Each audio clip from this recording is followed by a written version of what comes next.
Good morning. Welcome, welcome. Give everyone a few minutes while we're getting ready. Happy Friday, Friday Fire. We're excited to have you guys here today.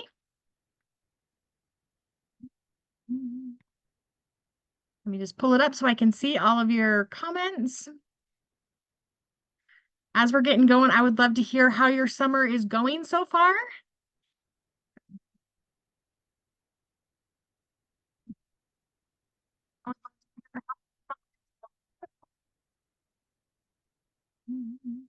There we go.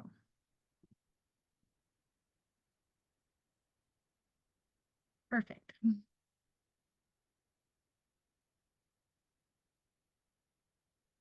Summer is flying, Robin said. The time is going by super fast.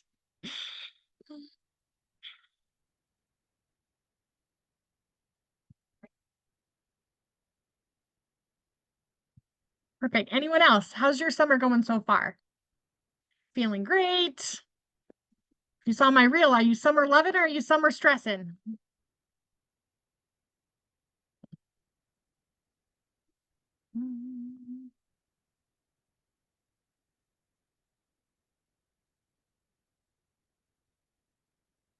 Megan says a little bit of both. That's okay. We can have two emotions at the same time, right, ladies? So, give you ladies a little bit of context. Today, we're talking about tools from a teacher. Give you a little bit of my teaching background for context as I'm sharing today. And so, I first started teaching in a Montessori school, like a zero to through preschool. Missy says she loses track of what day it is in the summer. I'm sure she's not alone in that. Sometimes I have to double check, keep myself organized in the summer. But I first started teaching in a Montessori school in Arizona. So keep in mind the summer heat that we're talking about for Arizona, right? And my Montessori school was, infants 0 to 5, so through preschool. And I taught in every single one of those age groups, my infants, my toddlers, um, my preschool kids. And then later on in my career, I substitute taught middle school, high school, taught summer school, regular school in New York City. Um, but the 0 to 5 is really my favorite age. Like I just love that. And I learned so much. Our kids are our greatest teachers. That's how I certainly felt as a teacher and how I feel as a mom, right? That I have so many more insights as a mom and my interactions with my daughter about life in general through her and my interactions with her. And I definitely felt that as a teacher. And there was a joke at my school that the longer you taught, the fewer children you wanted personally. And it was the opposite for me. The longer I taught, the more I was like, I can handle 12 2-year-olds, right? No big deal, piece of cake. I got this, right? Because of some of the things I learned as a teacher, right? So today I want to share kind of three mindset shifts, three tools that you can use to implement to really shift out of what we might call hard or, the heaviness that sometimes we associate the dread of summer and like all of the things. So if those are things that you feel now or you felt in the past, why were you dreading summer? Why did it feel hard or heavy? I would love to hear why that was for you. As a mom, I'll give you a second.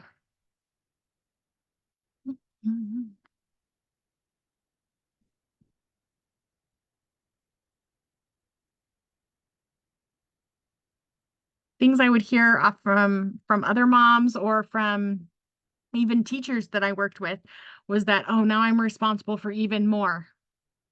At least during the school year, most of my kids were at school and I could get some stuff done during the day. And now they're all home and I have to keep them entertained during the day and provide food and keep the house clean and just I should be doing this, all of those things. We talk about that a lot in this group, right? About the judgment, the expectations, all of those kinds of things, right, ladies?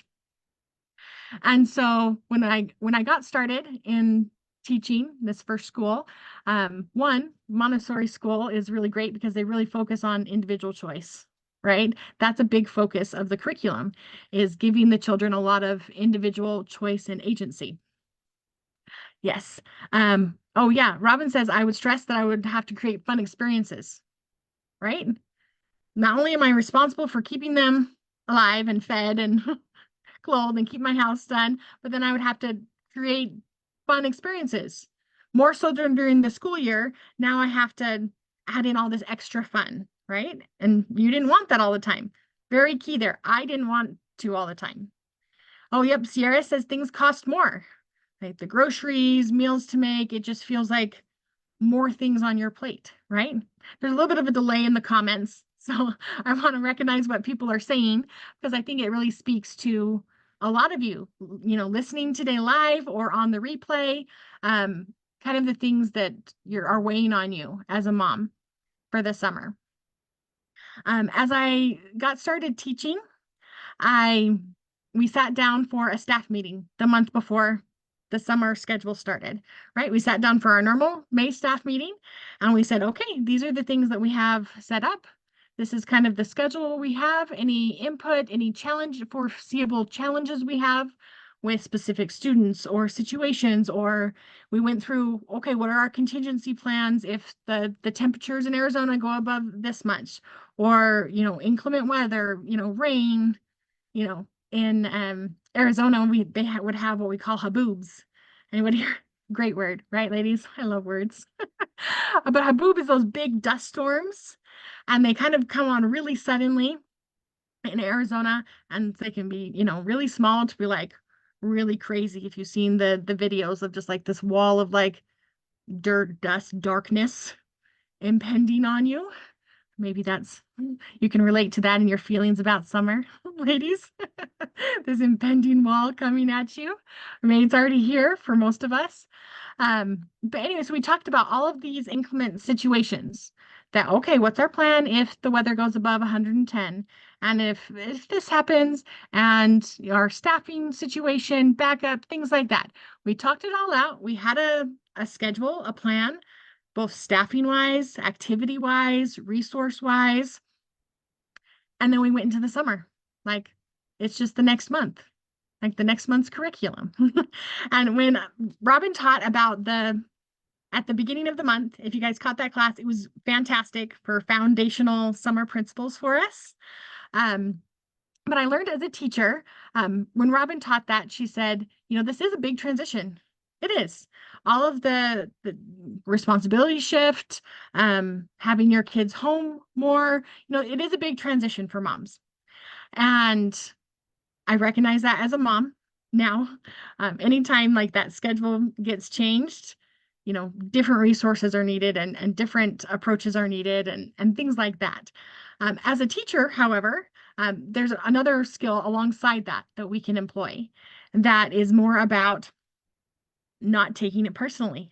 That's my number one skill mindset for us to talk about today, ladies, is to not take things personally. As a teacher, it was like, okay, these are all of the resources. This is what we're setting up. We're doing water day. We're doing pizza on Fridays. These are all the amazing things to make this summer program great, both for us as teachers, so that we had the support, the structure, all the things we needed to be effective in our job, all of the bubbles that we needed for my 2-year-olds, the water slide that came in on Fridays, the special events we did once a month, things like that. But when my students arrived, I didn't take it personally. If they arrived in a bad mood, if they said, well, I don't like that activity, or I don't want to be outside, or, we could continue on, right? All the things that children would say every day, like, oh, I don't like that, or that's not my favorite, or, I'm not having a great day today.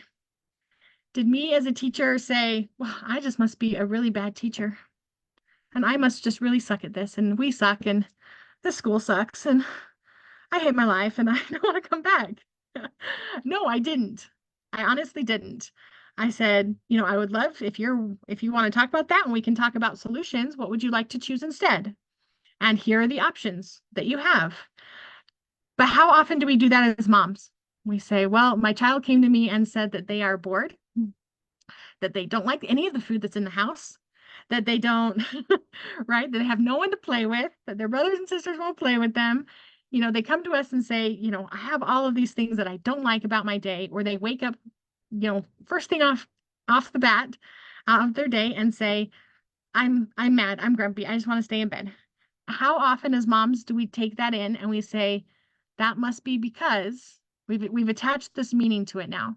That must mean something about me as a mom, right? That I'm not entertaining them, that I'm not giving them enough variety or enough food or enough whatever it is, right? And why is that? I know when I posted about this class, I talked about, maybe you've seen some of those videos or those posts that say, you only have 18 summers with your kids. Make it magical, make memories, enjoy the moment. And that's great. Ladies, I do want us to be present with our kids. I do want us to enjoy the time we have with our kids. But what about the other seasons? Can we enjoy the time we have with our kids in the fall and in the winter and in the springtime and in the busy times and in all the times? And what that inadvertently does, that messaging of that you only have 18 summers with your kids and that's the time to build relationships and build memories, is it puts a lot of guilt. Us moms, let's say us moms take on a lot of guilt and responsibility in that. Well, if that's the truth, then I am responsible for making sure my kids have fun, that they're entertained, that they make great memories this summer. And when we take things personally, we make it all about us. We do, ladies. And maybe that's because that's what you saw modeled. You saw that modeled in your mother or your grandmother or in your family. Okay, in the summer, we sit down and we schedule out all of our trips and all of the things that, everybody wants to make everybody happy, to make sure that we're being entertained. We're being kept busy. We're doing projects off the list. That was something big in my family. It was like, okay, what's all the summer projects that we've got to get done? And all of us kids were like, oh my goodness, no. Roll our eyes. And what are all the trips that we're taking? And how are we scheduling that all out? Right? But when we as moms take things personally, that, oh, it's my responsibility to make sure my son, my daughter has an enjoyable summer, that they can go back to school and say, hey guys, guess what? Everything I did this summer and how cool it was. And, bragging rights at school when they go back in the fall. Okay. But what happens to us, mom, is that when we fall short of what we've envisioned, we take on a lot of guilt. And taking those things personally really starts to weigh on us. And we've made it all about our experience without involving our children. And when I say that, you're saying, well, they're involved. Obviously, they're the ones I'm trying to keep entertained or busy or out of my hair or whatever it is. Sometimes all of that, all at the same time, right? And we've decided this is the experience that we need to have without input from them. And so, just like I sat down with a sappy and said, okay, these are the resources. If my kids come with grumpy attitudes or preferences or things like that, great, then we get to talk about it. But not as, well, I failed as a mom, as a teacher, right? And we internalize that. So let's take that out of ourselves right now and say, okay, I am not going to take things personally this summer. As my kids come to me with feedback and their responses, I can say, oh, great, what are you going to choose? What are some ideas that you have to change the situation, right? And ladies, you have the power right now to break the cycle. If that's how you saw it modeled in your family, that your mom just took on everybody's responsibility, everyone's experiences, have to make sure they have a great time at youth conference and they have a good time at camp, Boy Scout camp, and, that my little one is entertained and has a different activity. We're going to the library and the zoo and the pool, and, every day has a new activity, a new craft, a new recipe, all of those things. If that's something fun for your family, great. Do all the fun things. But stop taking in everyone else's experiences and how they choose to approach every day, how they choose to enjoy, not enjoy activities, chores, things that you're doing as a family or not doing as a family. Okay, so that is my number one tool to really find joy again and let go of some of that heaviness, that hardness, that burden that summer feels like sometimes for us as moms. Oh, I have got to do more. Actually, you can do less. You can. And if you struggle to believe that in the elevated mother experience, in our coaching, we'll walk you through that. How can you do less and just be just as valuable, that your worth doesn't change, that you are the mom for the job, that your family and your situation, that you know actually what to do. Okay. We absolutely believe that. Okay. I love what Robin just put in the chat. She said, becoming more of a child myself has been so helpful with this step. That's a beautiful insight. I think we could teach a whole class just around that idea. Absolutely. Okay. And my second tool for the summer, all three of my tools today, they link up hand in hand. They're a great little trio. Okay. So if you're taking things personally, part of what's allowing that to happen is the lack of boundaries. Ladies, we get to talk about boundaries. When you hear the word boundaries, what comes to mind? Do you have a positive connotation about that? A negative connotation about that? What do we think about boundaries, ladies? I think my first, you know, understanding the word boundaries as a young girl, especially in the context of, religion, it was like, oh, that's off limits, or that's, the line we don't cross. Okay. Yeah,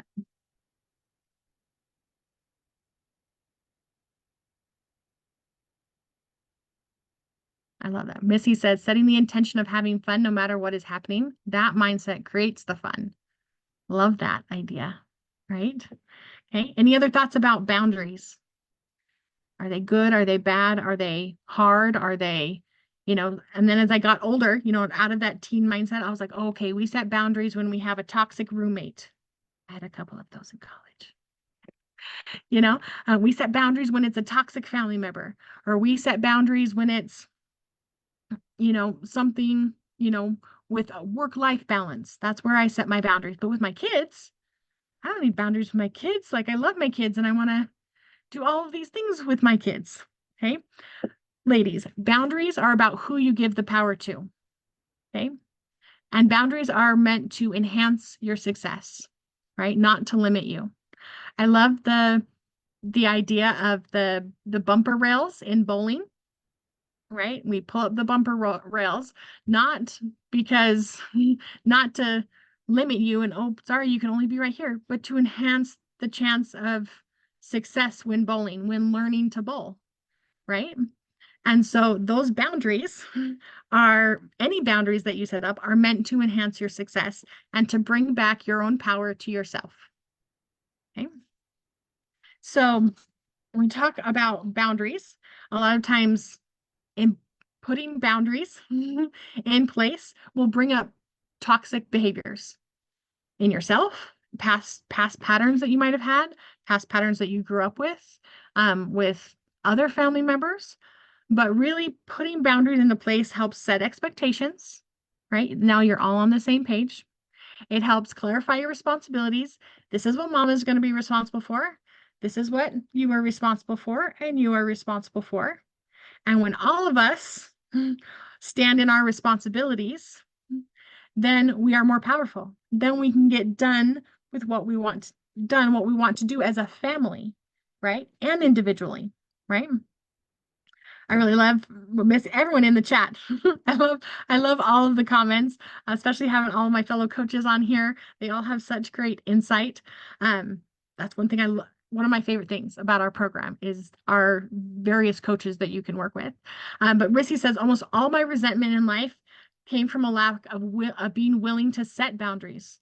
Getting clear on what works for me and being clear keeps me happy. Happy mom equals a happy kids, even if they aren't happy at first about those boundaries, right, ladies? Because they're following your example, right? And if we can approach boundaries as like, this is a way that allows all of us to achieve what we would like to achieve and be successful here. We'd like to have a successful summer. And what successful looks like to mom may be different than what it looks like to your 16-year-old child and your 5-year-old child, right? That definition of success might look very different. Okay. But as we can sit down and say, you know, what are your expectations for the summer? Okay. What are some of your goals? What would you like to experience? Okay, now let's come together and what needs to happen? What do we need to do so that that can happen? Okay. And as we put in boundaries in place, individually, as a family, how we spend our time, how we eat, all of those kinds of things are things you can set boundaries around. If you're not sure where to start, you're like, okay, sounds like maybe I need boundaries for the summer, right? Or all the time, ladies. Start with what contrast, what opposition is coming up for me? What is feeling so hard? Is it the food? Is it the mealtime? Is it the technology time, the TV time? What is it? Okay, and that's where you get to start and say, oh, this is where I need to look at boundaries. Okay. And so as we do that, remember, we aren't taking on other people's experiences. We're not taking things personally, but as the mom, we're leading by example and saying, I'm responsible for enforcing my boundaries. Okay. It's not your 5-year-old's responsibility to be like, oh, remember, mom, you said that this is the boundary. We get to take responsibility for the boundaries that we set, to follow up, to enforce them. And that is the ultimate self-love for you, ladies, to stand in your boundary and say, you know what? Mom made this boundary because it makes us more successful. It makes our day go better. It makes it less stressful on everyone. And I'm going to hold to that boundary, right? Okay, so as we're holding our boundaries, creating our boundaries, holding our boundaries, ladies, we have taught whole classes on this in the elevated mother experience because it is such an important concept and one that as moms, we have to unlearn a lot of unhealthy patterns about that. Oh, I'm a better mom if I don't have boundaries, if I let my kids have, whatever they want, right? And I would say, ladies, that is a falsehood, right? There's no teaching class curriculum group that I've ever been a part of that they were like, just let the kids go for it. Just let them go wild. They can run the classroom. That would never work in a classroom setting. And while I recognize the differences today as a tools from a teacher, I'm saying boundaries will enhance the success of your home and your summer experience. Okay. So now our third little partner in the trio that all goes together are the structures that you have in place. And I actually mean that in kind of two meanings. Sometimes I think in Spanish, so I had to think of that word for just a second. Dos sentidos, right? And so first, you're used to a routine, a structure when you're going to school, right? This is the time the kids wake up. This is the time we have breakfast. This is the time they have to go on the bus or that I take them to school. This is the time I pick them up from school, right? We have some structured routines throughout our day that help manage our expectations, right? So one feedback that I've heard from other moms is that part of the challenge in summer is just kind of the dissolution of that routine.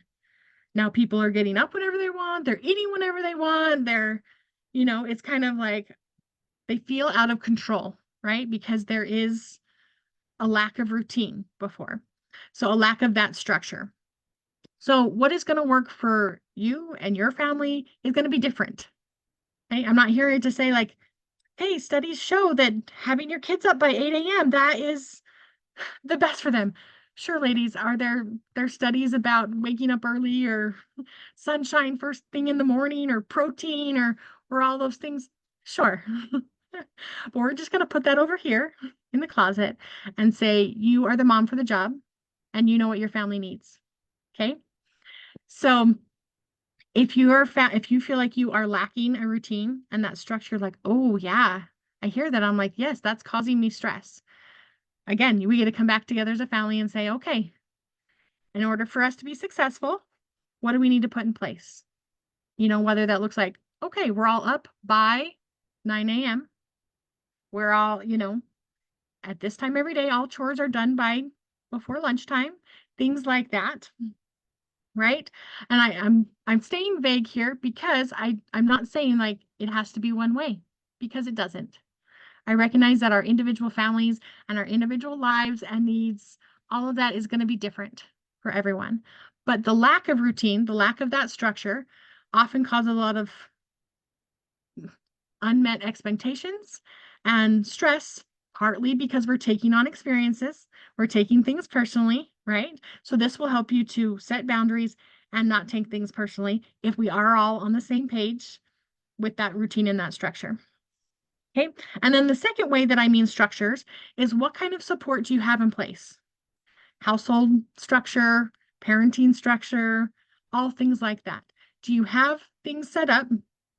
And again, this is going to be one that it's like, I'm not going to give you a chore chart. I'm not going to give you, you know, a routine of clean your bathrooms on Monday and your kitchen on Tuesday and your floors on Wednesday, things like that. But do you have structures set up in your home for how you manage your home and your cleanliness? Okay, is it that everyone has a 15-minute job or a 15-minute pickup? Okay, and that those are understood structures in your home. This is how we do laundry. Everyone brings their laundry at the end of the day to the laundry room or puts it in their basket, or what works for you. Do you have something in place that supports you as a mom and your kids in understanding what are the expectations to help our family and our home run effectively? Okay. What do you have parenting wise? If you're like, I've spent so much time with my kids and I love it, but I don't have support. Okay, are you switching care with another mom? So each one has some self-care time. Are you and your spouse, your partner, do you have something set up to give each other time? Self-care time, showering time. I know for a little bit with my baby, it was like, I need showering time. That was a big deal, right? Do you have structures put in place to support you in your parenting, whether it's June or December, right?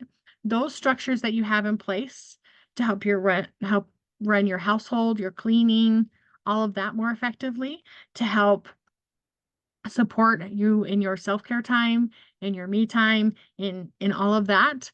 Those having those structures put into place can be huge in your success, no matter what time of year it is. And I will and before we go into, say goodbye to our collective, we love you ladies, and jump over to our clients in the Elevated Mother Experience to dive more in depth on how-to tools and kind of get into individual application and questions that we might have. The last structure I want to leave you with is, are you relying on the Lord and on our Savior? Okay, are you including that as a structure, a supportive structure in your life? Okay. Or have we made it, oh, that's another routine. I have to go to Wednesday night activities. Going to church has become this big fight because they'd rather go play the water slide or with the neighborhood kids having this barbecue, right? Have we allowed it to become one of those external things that we do? Or are we choosing to rely on the support and love and uplifting power of our Heavenly Father and Jesus Christ and the power they have in our lives? I know that they care about all the things. They care about the summer. They care about the things that are driving us crazy, the things that we're trying to shift in the summer, all of these things that we are growing and changing with as moms. Okay. I would just invite you ladies to choose Heavenly Father, to choose the Lord as a supportive structure in your life. Let that uplift you and guide you and let you know that you are so loved. Okay. No matter where you're at, if you're struggling with boundaries, if you're struggling to take everything personally and take on all those responsibilities, if you're like, all of my structures that I've tried haven't worked for me, the Lord knows that. And He's with you. And He knows that you're the mom for the job. He chose you to be the mom to these kids for a reason. Okay. And you can go to Him and you can partner with Him and say, help me through this. I don't know the next step. Okay. And that's also what we do in the Elevated Mother program is we take you by the hand and say, you know the answer. I'm just going to take you by the hand and help guide you and help you come back to yourself and recognize what's true for you and what's best for your family, that you already know it. Okay. So reminder, those are our 3 tools to stop taking things personally, stop taking on the experiences of your kids, that it's all up to you to make them have a magical summer, involve them in that experience, right? They have agency. They have the ability to choose. Okay. Second, start working on our boundaries. Okay. You can do it. It will bring your power back to you. Okay. And then it's going to model for your children. You can bring the power back to you too, right? They're allowed to learn how to set boundaries. Okay. And then third, to set up supportive structures, whether that's with your house cleaning, with your parenting, with your self-care time, all sorts of things, and to include the Lord as especially as a supportive structure in your life. Okay. All right. We love you, ladies, in the collective. We're going to jump off and just go with the elevated mother experience clients and dive more in depth next week. Next Friday, we have our Q&A for the month. Okay, so we'll have a special link and event, and we invite you all to come on live so you can ask questions just like we did back in May about motherhood. This one will still be all focused on summer and all the questions as you've listened. I would highly recommend you go back and listen to classes throughout the month and the tools, the mindsets, all the things that we've shared and say, okay, having listened to that, here's my question. How do I take the next step? And we're excited about that. We're going to have all the coaches on there, all of our different experience and insights and wisdom. I love the other coaches and all the different things that we bring. The Q&A is so much fun. So look for that invite in that event in the collective. And we will see you next week. I think we'll also put up a post so that we can kind of hear some of your questions before and be ready for that. Okay, so we're super excited to see you next Friday, and we will hop off for now and talk to you later.